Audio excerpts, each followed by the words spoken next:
बोले अपराधी को निकाल दो नहीं तो गांव जला देंगे। ये बात तुम मानने के लिए तैयार नहीं हो, लेकिन समाज के लोग इस बात को मानेंगे। ये सत्य है कि नहीं? जिस घर में अपराधी होता है, ये पता होता है कि इस घर में हत्यारा घुसा है, अपराधी घुसा है, तो वो घर का स्वामी भी अपराधी की कोटि में आता है और वो भी पकड़ा जाता है। और किन्हीं परिस्थितियों बस अगर अपराधी नहीं निकलता है तो ये भी आदेश दे दिया जाता है कि इस घर को ही नष्ट कर दिया जाएगा, आग लगा दो, जब तक अपराधी नहीं निकलता है। अगर ये बात हमारी सत्य न लगती हो तो कहो, अगर बात सही हो तो हाँ कहो। सत्य है ना? तो जब बात हमारी सत्य है, आप लोगों ने अनुमोदन कर दिया, तो इस बात को मैं यहीं से विश्राम देता हूं। दूसरी बात तुमने कही कि हमने कहा था लक्ष्मण तुम बीच में क्यों बोले, तो लक्ष्मण ने कहा कि हमें आवश्यकता थी बोलने की, इसलिए हम बोले। क्यों? तो तर्क दिया कि जैसे आपके गुरुदेव को कोई कुछ कहे, गुरुदेव को कुछ कहे, अपमान करे, उन्हें मारने की बात कहे, पिता को मारने की बात कहे, तो शिष्य और पुत्र का कर्तव्य होता है कि वो बोले। ये बात तो तुम्हारी सत्य है, लेकिन उस स्थिति में बोलना चाहिए जब गुरुदेव भी सामने वाले का विरोध कर रहे हैं। जब गुरुदेव सामने वाले का विरोध कर रहे हो तो शिष्य को बोलना चाहिए। अगर पिताजी विरोध कर रहे हो तो पुत्र को बोलना चाहिए, और जब पिताजी हाथ जोड़े खड़े हो तो पुत्र को बोलना नहीं चाहिए। गुरुदेव अगर हाथ जोड़े खड़े हो तो शिष्य को बोलना नहीं चाहिए। और तुम अपने भैया राम के सेवक हो, तुम अपने भैया राम के सेवक हो, और मैं राम से वार्ता कर रहा था। राम को मैंने मारने की बात नहीं की है, और नहीं इतना बड़ा ग्रंथ रखा है, सब लोग बैठे हैं, विद्वान पुरुष हैं। बताओ मैंने अगर राम को मारने की बात कही कि राम मैं तुम्हें मारूं, मैंने तो ये कहा है सुन रिसाए बोले मुनि को ही, सेवक सो जो करे सेवकाई, अरे करनी कर करे लड़ाई, सुनो राम जैसी धन तोरा, साहस पाओ समसोरी मोरा। जो भी वार्ता हो रही धनुष तोड़ने वाले के लिए हो रही है, मैंने राम को मारने के लिए नहीं कहा, और ना राम से कोई वैसी बात की। केवल क्रोध किया है, तो क्रोध हमारा स्वभाव है, क्रोध हम लेकर के आए हैं, क्रोध हमारा जीवन है, क्रोध के लिए हम पैदा हुए हैं। अवतारे घोरस में पश्चिम ब्रह्मद्रो नृपान त्रिशब्द कृत्वा तो निचित्राम करोन महीम। हाँ ध्यान दे, 11 पुष्पमुद्राएं महात्मा परशुराम जी के श्री चरणों में, और 11 पुष्पमुद्राएं श्री लखनलाल ईश्वरा औतीरम परम भारम भू अहन बहुसो नृपान। पृथ्वी के भार को उतारने के लिए परमात्मा ने स्वयं परशुराम के रूप में अवतार लेकर के इस पृथ्वी के भारभूत राजाओं का वध किया। मैंने सभी राजाओं को नहीं मारा। दुष्टम छत्रम भो भारम ब्राह्मणम मनीन सत रजस्तमो ब्रह्महन फल्गुन्य कृतेमसी। जो दुष्ट राजा थे, दुष्ट छत्री थे, उनका मैंने विनाश किया है, उनका मैंने वध किया है। मित्रों, राजकुमार लक्ष्मण कहता है कि आप क्यों आए। एक ये तर्क हुआ कि गुरु तुम्हारे बड़े भैया हमारे हाथ जोड़े खड़े हैं, तो तुम्हें विरोध करने की आवश्यकता नहीं है। अगर भैया भी विरोध कर रहे हो तो छोटे भाई को विरोध करना चाहिए। अच्छा ये बताओ, जैसे आपके यहाँ कोई आवे, कोई किसी के यहाँ आवे, और तो बड़ा भाई पिताजी प्रणाम करे, तो छोटे भाई को क्या करना चाहिए? छोटे भाई को भी प्रणाम करना चाहिए। ये तो नहीं कि बड़े भाई हाथ जोड़े खड़े हैं, छोटा भाई ताल ठोकने लगे, और वही लक्ष्मण कर रहा है। तो बेटा तो अपने स्वामी और सेवक के चरित्र को नहीं जी पा रहे हो, भाई भाई के चरित्र को नहीं जी पा रहे हो। बोलो। हाँ ध्यान दे, आप विरोध करने क्यों आए? भगवान शंकर का धनुष है तो शंकर जी को विरोध करना चाहिए, गणेश जी को विरोध करना चाहिए, उनके और पुत्र कार्तिकेय हैं उनको विरोध करना चाहिए। आप क्यों आए? मैं इसलिए आया हूं, एक अगूढ़ बात बताने जा रहा हूं कि जिस समय भगवान शंकर ने इस धनुष को राजा जनक को दिया, तो इस धनुष को देने के लिए मैं ही आया था। मैं उनका प्रिय शिष्य हूं, तो इस धनुष को मिथिला में देने के लिए मैं ही आया था, तो इससे मेरा विशेष लगाव है। और दूसरी बात, भगवान शंकर हैं अधिकारी और हम हैं उनके कर्मचारी। भगवान शंकर हैं अधिकारी और हम हैं उनके कर्मचारी। और जब समाज की कोई व्यवस्था बिगड़ती है तो पहले आते हैं कर्मचारी, और जब कर्मचारियों से बात नहीं बनती तब आते हैं अधिकारी। तो पहले हम आए हैं, हमसे काम होगा, और जब हमसे काम नहीं होगा तब भगवान शंकर आएंगे और काम हम ही से हो जाएगा। एक बात में आप अटल रहो तो ठीक भी है। आप दो बातें करते हो महाराज, कभी ये पाला पकड़ते हो, कभी इधर जाते हो। बातें तुम्हारी बहुत एक बात पे रहा करो। एक बात और सुन लीजिए। हम नहीं, अब सुना लेना, एक बात सुना लेना, समय आएगा। बहुत छोटी बात है। जैसे तुमने कहा कि आप तो संत हैं, मुनि हैं, आपको सबको एक दृश्य देखना चाहिए, आप योगी हैं, आपको एक दृश्य देखना चाहिए, और आप तो यहाँ भेदभाव कर रहे हैं। बेटा, जब योगी योगस्थ होता, जब योगी योगस्थ होता है, योग में स्थित होता है, तब उसका समभाव होता है। और वही जब व्यवहार जगत में जाता है तो उसका भाव बदल जाता है। जैसे एक अध्यापक कक्षा में जब जाता है, विद्यालय में रहता है, तब तक वो अध्यापक रहता है, लेकिन जब अपने घर में आ जाता है तब वो अध्यापक नहीं रहता, वो बच्चों का पिता हो जाता है, पत्नी का पति हो जाता है, तो उसकी क्रियाएं बदल जाती हैं। ऐसे इस समय हम व्यवहार जगत में खड़े हैं। यहाँ हमारा अपना टूटा है तो उसको तोड़ने वाले को खोज रहे हैं, और हम तोड़ने वाले को खोज रहे हैं, तो इसमें तुम्हारा क्या बिगड़ रहा है? बिल्कुल, बहुत अच्छी बात। चलिए, आप दो बातें करते हो, एक बात करो। आपकी एक बात आई थी, बोले जब गुरुदेव किसी का विरोध ना करें तो शिष्य को भी विरोध करने की आवश्यकता नहीं होती है। या जब घर के बड़े लोग किसी का सम्मान करें तो छोटों को क्या करना चाहिए? छोटों को भी सम्मान करना चाहिए। यही नियम है। जब घर के बड़े विरोध करें तभी छोटे विरोध करते हैं, यही तो कह रहे थे आप। यही बात है। आज धनुष टूटने पर क्या आपके गुरुदेव का विरोध है? भाई, आपका कहना है कि विरोध तभी करना चाहिए जब अपनों का विरोध हो, बड़ों का हो, तभी होना चाहिए।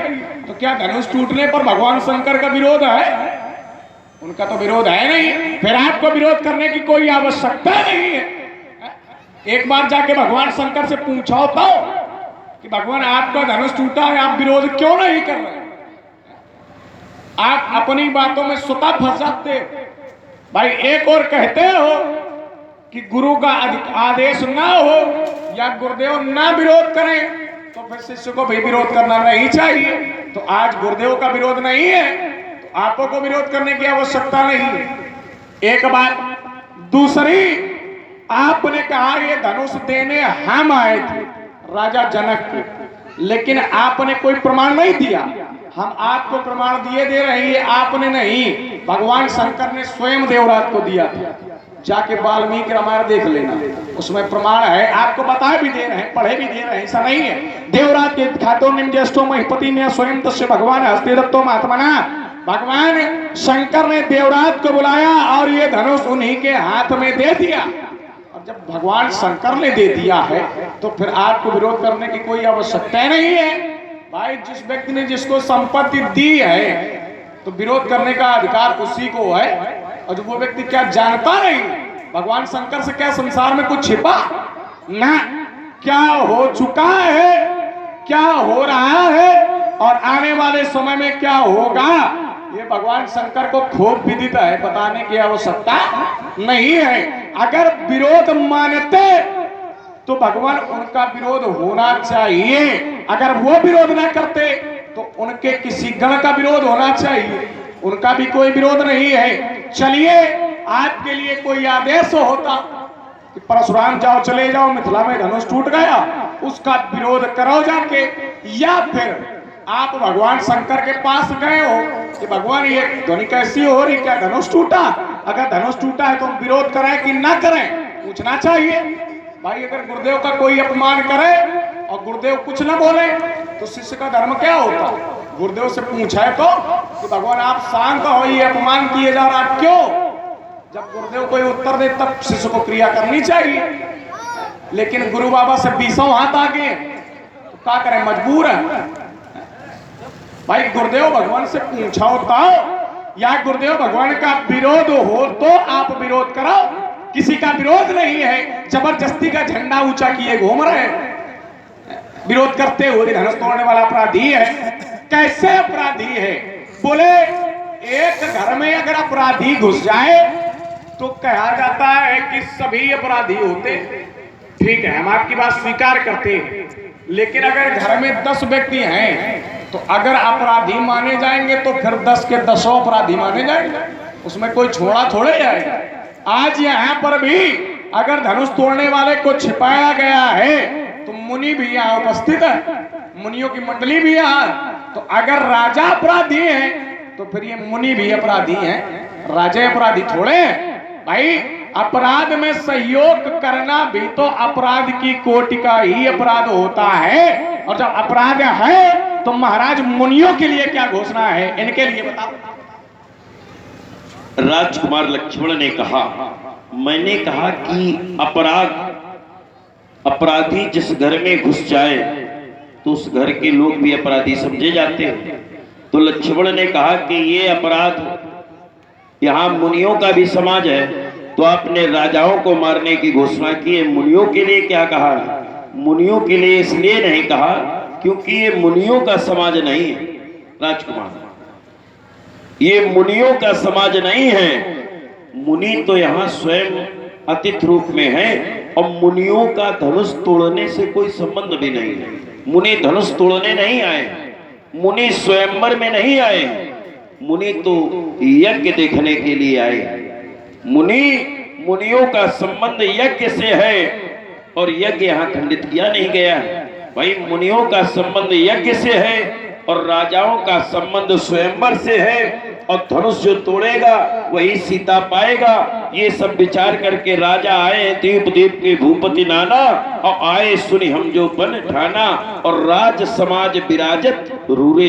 ये राजाओं का समाज है, इसलिए राजा मारे जाएंगे और मुनियों का इससे कोई संबंध नहीं है, इसलिए मुनि नहीं मारे जाएंगे। और धनुष तोड़ने वाला राजाओं के बीच में है, राज समाज में है। मैंने राजाओं से पूछा है धनुष किसने तोड़ा? मैंने राजा जनक से पूछा धनुष के ही तोड़ा, पेट दिखाओ। राजा जनक ने उत्तर नहीं दिया, तो इन राजाओं को बता देना चाहिए। और अगर राजा नहीं बता रहे तो फिर ये राजा मारे जाएंगे। राजा अपराधी है। बार बार तुम हमसे ये कह रहे हो कि भगवान शंकर को यहाँ विरोध करने के लिए आना चाहिए। भगवान शंकर क्यों नहीं आए?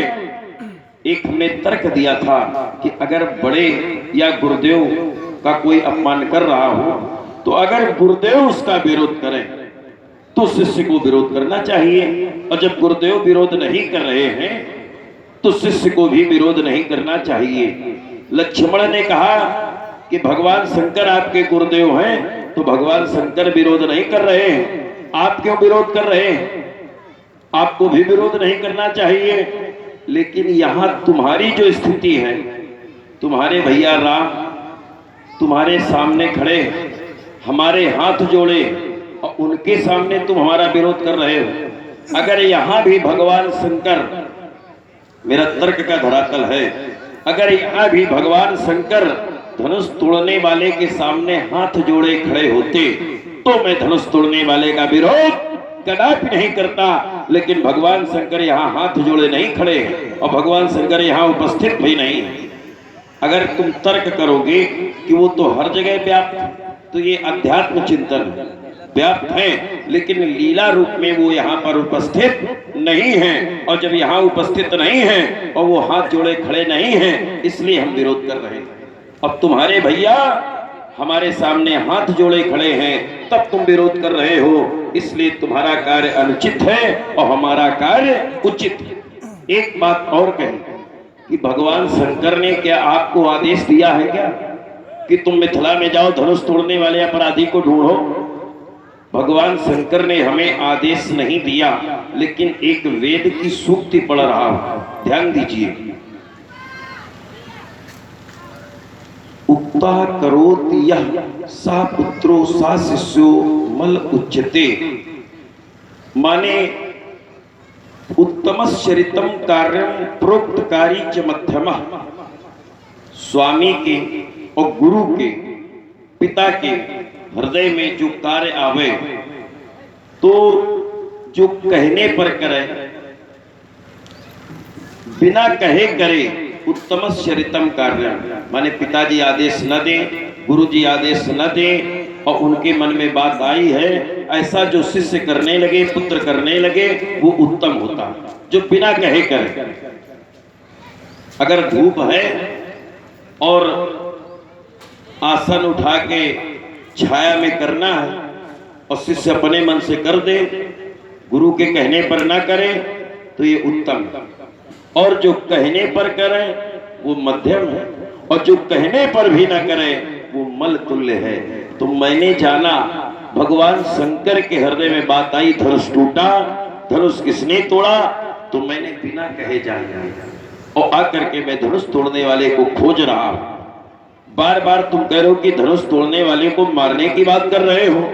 मैं धनुष तोड़ने वाले को मारने की बात नहीं कह रहा, मैं धनुष तोड़ने वाले को देखना चाहता हूं, वो कौन है, कैसा है। और अगर मैं धनुष तोड़ने वाले को जानना चाहता हूं तो लक्ष्मण से मेरा एक प्रश्न है, इसमें तुम्हारा क्या बिगड़ रहा है? अगर मैं धनुष तोड़ने वाले को जानना चाहता हूं और उसे देखना चाहता हूं तो इसमें तुम्हारा क्या बिगड़ रहा है? एक बात। दूसरी बात ये, मैंने कहा था कि इस धनुष से मेरी ममता इसलिए है क्योंकि मैं इसे देने आया था। लक्ष्मण ने वाल्मीकि रामायण का प्रमाण पढ़ा, बोले भगवान शंकर ने दिया। भगवान शंकर ने दिया है, लेकिन अध्यात्म रामायण के आधार पर भगवान शंकर जिस समय धनुष दे रहे थे उस समय मैं उपस्थित था और मुझसे ही कहा कि जाओ इसके साथ में चले जाओ और इसकी व्यवस्था करवा के स्थापित करवा के चले आना। तो पुराण अन्यान्य है, एक पुराण नहीं है, एक रामायण नहीं है। राम नाना भांति राम अवतारा, रामायण सतकोट का पारा, ना जाने कितने पुराण हैं तो उनके आधार पर। लेकिन हमारी तुम्हारी जो चर्चा है वो चर्चा इस ग्रंथ के आधार पर है। तो हम धनुष, ये निश्चित है कि ये भगवान शंकर का धनुष है। तेई अवसर सुनि शिव धनु भंगा। हमारा इससे केवल इतना संबंध है कि ये भगवान शंकर का धनुष है और हम भगवान शंकर के प्रेमी हैं, भगवान शंकर के शिष्य हैं। भगवान शंकर का धनुष टूटा है तो हम टूटने का विरोध कर रहे हैं और धनुष तोड़ने वाले को हम जानना चाहते हैं, उसे देखना चाहते हैं। बार बार तुम ये कह रहे हो कि धनुष तोड़ने वाले ने धनुष तोड़ करके अपराध नहीं किया, वो अपराधी नहीं है। अच्छा एक बात बताओ, विचार करो कि जैसे कोई अच्छा कार्य करे और पूछा जाए ये कार्य किसने किया है, तो व्यक्ति आगे होकर के आ जाता, कह देता ये कार्य मैंने किया। तो अगर धनुष तोड़ने वाले ने अच्छा कार्य किया है तो क्यों नहीं कहता कि धनुष मैंने तोड़ा? मैं अपनी बात को यही से विराम दे रहा हूं। बोलो। आपके द्वारा बताया जा रहा है अगर धनुष तोड़ने वाले ने अच्छा कार्य किया है तो वो बता क्यों नहीं रहा? महाराज यही तो उनका नियम है कि कार्य बड़े से बड़ा करते हैं लेकिन कभी अपना नाम उस कार्य में नहीं लगाया करते। जैसे व्यक्ति बुद्धिजीवी होता है, व्यक्ति बुद्धिमान है, अगर कहीं मंदिर का निर्माण वो व्यक्ति करा दे, लोग आगे पूछें कि मंदिर किसने बनवाया तो क्या बुद्धिजीवी प्राणी ये कह देता है हमने बनवाया? ये कहता महाराज सहयोग से बन गया है, आप के द्वारा बनवाया गया, कहिए हमारे लिए क्या आदेश? बुद्धिमान व्यक्ति यही तो करता है। जैसे किसी के भवन के सामने जाया जाए, मकान के पास पहुंचे और पूछा जाए मकान किसका है, अगर व्यक्ति सरल है, हृदय का है, तो यही कह देगा आप का है, हमारे लिए कहिए क्या आदेश है? यही तो कहता व्यक्ति, ये थोड़े कहता हमारा है, तुम काहे पूछ रहे?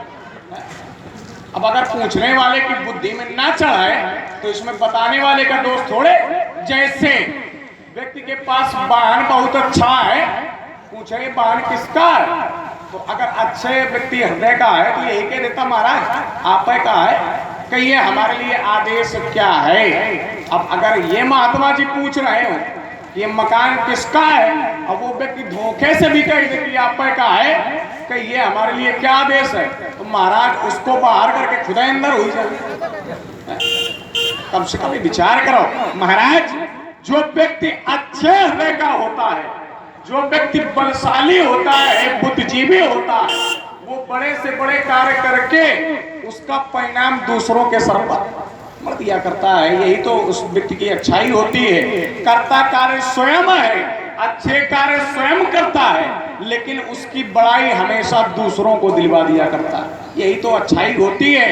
लेकिन अब आपकी समझ में ना आवे तो इसमें क्या बताने वाले का दोष भाई। अगर आप किसी के पास जाओ, पूछाओ ये कार्य किसने किया, और वो व्यक्ति सहज कहते महाराज आपके द्वारा हो गया, कहिए हमारे लिए आदेश क्या है। अब जरा ये बुद्धि लगाओ कि अगर वो व्यक्ति आदेश मांग रहा है तो किस अधिकार से मांग रहा है, इस पर विचार किया भाई। ये भी तो सोचने वाली बात है कि इतने लोग हैं, इतने में किसी ने अभी तक आदेश नहीं मांगा, और ये व्यक्ति मांग रहा है तो क्यों मांग रहा है, इस पर बुद्धि लगाओ।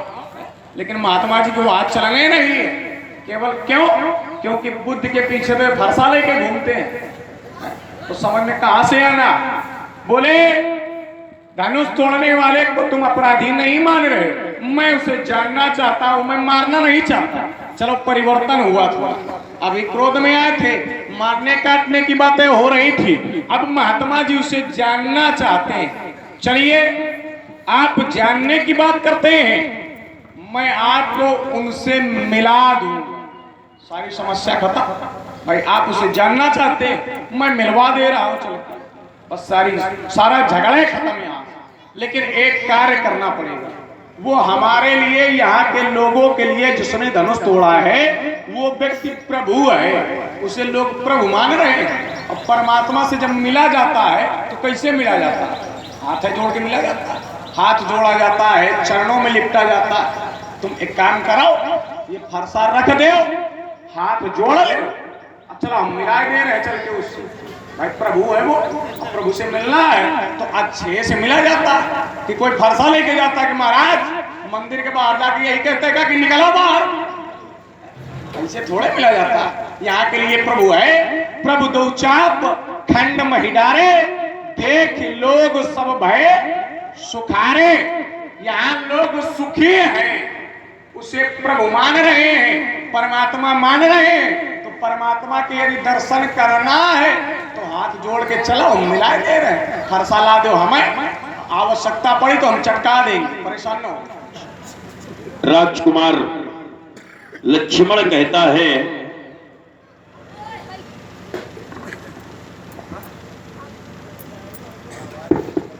हाँ ध्यान दे, ये कई पुष्पोत्तराएं महात्मा परशुराम जी के श्री चरणों में और 21 पुष्पोत्तराएं श्री लखनलाल जी के श्री चरणों में हमारे भूतपूर्व प्रधान भाई राम सिंह यादव आपके द्वारा प्रदान है। कोट कोट साधुवाद है। इसी श्रृंखला में 20 पुष्पोत्तराएं तमवन ड्राइवर बीडीसी आपके द्वारा भी 11 पुष्पोत्तराएं दोनों महान विभूतियों के लिए प्रदत्त है। कोट कोट साधुवाद है। राजकुमार लक्ष्मण ने बड़ा तर्क दिया, और एक तर्क ये दिया जो हमें कतई अच्छा नहीं लगा। बोले अगर कोई बुद्धिजीवी व्यक्ति होता है, अगर पूछा जाए ये घर किसका है तो कह देता है आपका। मैंने कहा था अगर धनुष तोड़ने वाले ने अच्छा कार्य किया है तो वो क्यों नहीं कहता कि मैंने किया। तो बोले नहीं, अच्छे लोग जो होते हैं वो नहीं कहते कि मैंने किया, कह देते संघ के सहयोग से किया है, आप ही ने किया। बोले घर किसका है, बोले आपका। बोले मंदिर किसने बनवाया, बोले आप ही ने बनवाया। बोले बुद्धिजीवी व्यक्ति ऐसा कहता है। लेकिन ये बताओ, आप लोग विचार करो, जिससे कोई व्यक्ति मरा पड़ा हो, किसी की हत्या कर दी गई हो, तो ये तो कह देगा घर आपका है, मंदिर आपका है। लेकिन अगर कोई पूछे इसको किसने मारा है तो क्या ये कह देता है कि आप ही ने मारा है? ऐसा तो नहीं कहता कि आप ही ने मारा है। और जब हम पूछ रहे हैं कि धनुष तोड़ने वाला कौन है तो बोले वो आज्ञा मांग रहा है, आज्ञा आयस का। तो आज्ञा मांगने से आज्ञा पालन नहीं होता है। आज्ञा समन सुसाहिब सेवा और सुप्रसाद पावे जनु देवा। तो आज्ञा मांगने से आज्ञा नहीं हो जाती, जब आज्ञा का पालन किया जाए तब आज्ञा होती है। हमारी आज्ञा तो पहले से चल रही है, आज्ञा मांगने की क्या जरूरत है। भोजन भोजन कहने से भूख नहीं मिटती है। आप भूखे हो और भोजन भोजन कहो तो क्या भूख मिट जाएगी? जब भोजन करोगे तभी भूख मिटेगी। ऐसे ही आज्ञा आज्ञा कहने से आज्ञा पालन नहीं होता है, जब आज्ञा का पालन किया जाए तब आज्ञा पालन हो, तब आज्ञा सर्व साहिब सेवा। तभी तो मैंने कहा सेवक सो जो करे सेवकाई। आज्ञा मांगने से नहीं, आज्ञा पालन करने से होता है। और ये कह रहे हैं कि वो आज्ञा मांग रहा, आज्ञा मांगने से नहीं है। जब आज्ञा तो हमारी चल ही रही है, आज्ञा मांगने की क्या जरूरत है। अच्छा ये बताओ, जैसे कोई व्यक्ति खड़ा हो